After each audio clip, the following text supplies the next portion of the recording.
Assalamualaikum warahmatullahi wabarakatuh. Apa khabar semua? Alhamdulillah, kita bersyukur pada Allah Subhanahu Wa Taala.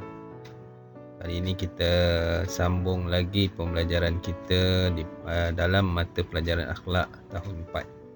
InsyaAllah pada hari ini kita akan mempelajari tajuk iaitu adab melayari internet. Ya anak-anak sekalian, sebelum kita pelajari berkenaan dengan adab-adab melayari internet ni, jadi Ustaz nak tanya dululah pada semua. Tahu tak apa itu internet? Ya? Pakcik Google. Biasa kita dengar tu, bila sebut saja internet, sudah pasti kadang-kadang kita sebut nak dapatkan maklumat tu melalui Pakcik Google. Yakni Google lah.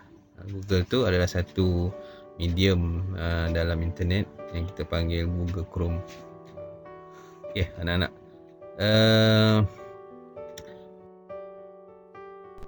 Anak-anak, kita lihat pengertian internet. Jadi sebelum murid-murid baca bersama dengan ustaz, kita tengok anak panah yang berwarna biru tu. Kemudian ada tulisan berwarna merah dan tulisan yang dalam bulatan hijau tu dalam jawi lah. Jadi anak-anak boleh tengok dekat situ. Mana yang boleh baca jawi, sila tengok jawi. Mana yang kurang mahir, boleh tengok dalam tulisan rumi lah. Okay, ikut ustaz baca. Pengertian internet: satu bentuk hubungan melalui rangkaian jalur lebar atau komputer yang membentuk sistem jaringan di seluruh dunia. Okay, nanti ulang semula bacaan yang kita baca tadi ya. Okey, jadi saya nak terangkan di sini apa itu internet. Internet adalah satu bentuk rangkaian yang kita untuk mendapatkan pelbagai maklumat, pelbagai informasi melalui dengan medium ataupun peranti seperti komputer, seperti telefon bimbit. Yang pastinya internet ini kalau contohlah di rumah, pastikanlah di rumah kita tu ada kemudahan tersebut. Kalau sesiapa yang ada Unify ataupun streaming, bolehlah mendapat kemudahan internet tu. Tapi kalau tak ada Unify, tak ada streaming, mungkin boleh menggunakan telefon bimbit yang ada data. Dekat situ kita boleh dapatlah apa itu internet ni. Dan sekarang ini di waktu PKP, dalam norma baru ni, kita belajar dalam konsep pembelajaran di rumah, PDPR, wajib ada internet. Kalau tak ada internet, maka pembelajaran kita tak dapatlah. Contoh hari ni anak-anak ataupun murid belajar melalui kaedah atas talian yang Ustaz sediakan melalui saluran YouTube ni lah. Boleh, itu sangat mudah. Sekarang ni ada kemudahan tu, mudah untuk kita belajar. Yang pentingnya ada internet. Internet ni macam umpama sebuah pustakaan yang besar lah. Mana di dalam tu ada pelbagai ilmu, pelbagai maklumat, pelbagai pengetahuan yang mudah diakses, yang mudah didapati. Apa yang kita nak, apa yang kita mahu, tekan je ujung jari kita ni, tekan je dekat komputer ataupun telefon bimbit tu, carilah. Seperti saya sebut tadi di awal tu, di Google tu kan, tekan yang anak-anak nak cari apa. Katalah nak belajar adab-adab melayari internet, tekan je kat situ, boleh dapat. Tapi kalau di pustakaan, rasa agak suntuk lah nak cari. Kadang nak cari buku di setiap tempat-tempat tu susah. So internet ni sangat mudah.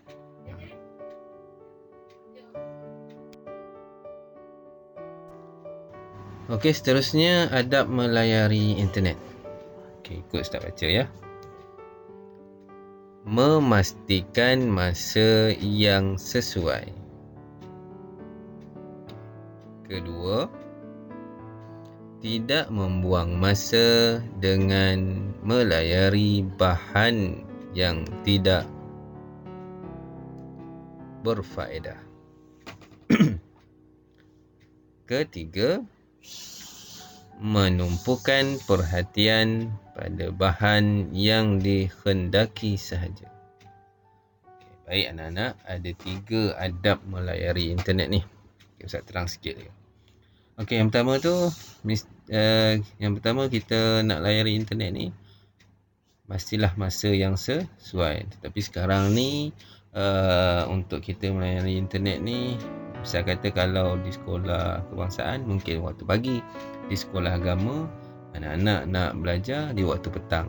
Itu masa yang sesuai sekarang ni lah. Okey. Yang kedua ni, apabila kita layari internet, kita tidak digalakkan mencari bahan-bahan yang tidak berfaedah.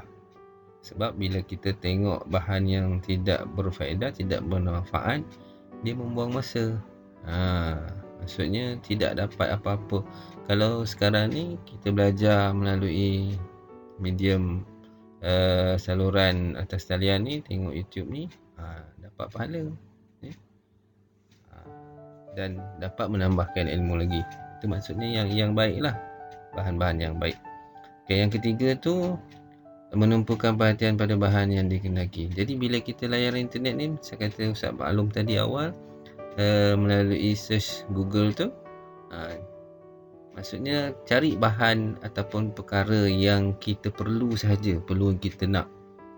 Jadi contoh Ustaz kata tadi, okay, tekan untuk nak cari adab-adab belajar ataupun adab belajar, tekan. Tak payahlah kalau kita tak nak cari benda yang tidak berfaedah, ni tak sepatutnya kita tekan. Elakkan perkara yang tidak mendatangkan manfaat. Okey, mengapa perlu kita melayari internet ni? Sebab apa kita perlu layari internet ni? Antara dia untuk mendapat maklumat meluas dan cepat. Itulah, internet ni memang sangat berguna, khususnya sekarang ni sangat-sangat penting. Sebab apa? Internet adalah platform kita untuk mendapatkan bahan-bahan yang cepat, bahan yang sangat meluas, ya. Apa-apa jua yang ada dalam tu, apa yang ada dalam internet ni memang sangat-sangat berguna dan memang banyak lah. Tidak seperti mana kalau kita rujuk buku mungkin terhad. Tapi kalau merujuk melayari internet ni sangat mudah sahaja. Okey, anak-anak sekalian, Ustaz terangkan sedikit lah apa kebaikan melayari internet ni. Yang pertama, dapat berhubung dengan mudah antara satu sama lain. Misal kata, contoh macam sekarang ni lah, kalau ada yang membuat menghubungi rakan, kawan kan. Jadi kita sekarang katalah kita berada di Kuala Lumpur, kawan kita berada di Sabah ke, Kedah ke, Kelantan ke, Negeri Sembilan ke, mudah saja melalui internet. Okay, yang kedua, dapat menggunakan pencarian maklumat di komputer ketika kesuntukan masa. Maklumlah, kadang-kadang cikgu ke, ustaz ke suruh cari bahan, nak cari kat perpustakaan, yalah, nak pergi jauh, susah. Jadi bila ada internet tu, kita mudah je tekan saja kat keyboard tu, kat komputer, tekan apa yang kita nak. Maknanya menjimatkan masa lah. Okay, yang ketiga, dapat menjalankan perniagaan dengan lebih mudah dan cepat. Tengok sekarang ni orang gunakan medium internet ni untuk berniaga.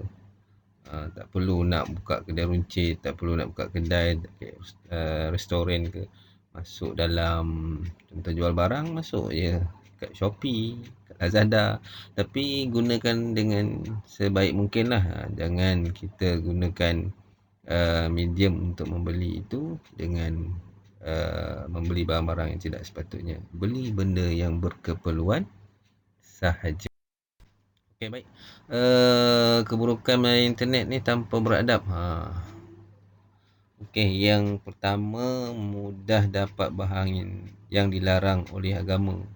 Itulah buruknya kalau kita melayari internet ni tidak mengikut adab yang baik. Sebab tadi Ustaz kata kan, bila nak layari internet ni, ambil bahan yang perlu saja, bahan apa yang kita nak je. Tapi bila tanpa adab ni, benda-benda yang tak sepatutnya, melayari internet ni sangat-sangat mudah. Kadang bahan-bahan yang tidak sepatutnya, yang dilarang oleh agama tu, memang mudah didapati. Contohlah bahan-bahan yang tidak baik lah, sangat yang tidak sesuai, memang mudah dapat. Jadi Ustaz minta elakkan. Yang kedua, bila kita layar internet yang tanpa adab ni, maklum sajalah, dia menggunakan elektrik. Jadi bayaran bil elektrik dan juga telefon akan meningkat, akan lebih banyak kalau tanpa dikawal ni. Okey, apa kesan dia kalau anak-anak yang di bawah umur ni melayari internet tanpa dikawal? Ya, kanak-kanak menjadi rosak akhlaknya. Itu sebab Ustaz kata tadi, sebab bila guna internet ni, bahan-bahan yang ada dalam tu mudah sangat didapati. Jadi benda yang tak sepatutnya pun yang ada dalam tu, itu yang boleh menyebabkan, yalah, tanpa adab yang baik yang ni, tanpa beradab, so boleh menyebabkan anak-anak rosak akhlak. Di Ustaz harap anak-anak Ustaz ni gunakanlah platform melayari internet ni dengan baik, dengan Okey, Ustaz rasa itu saja untuk kali ni. Jadi anak-anak selalu ulang semula yang apa yang telah Ustaz ajar. Jadi nanti boleh buat latihan dalam buku latihan dan aktiviti muka surat 12, 13 dan juga 14. Siapkan. Okey, itu saja. Sekian. Wabillahi taufiq wal hidayah. Assalamualaikum warahmatullahi wabarakatuh. Jumpa lagi. Bye.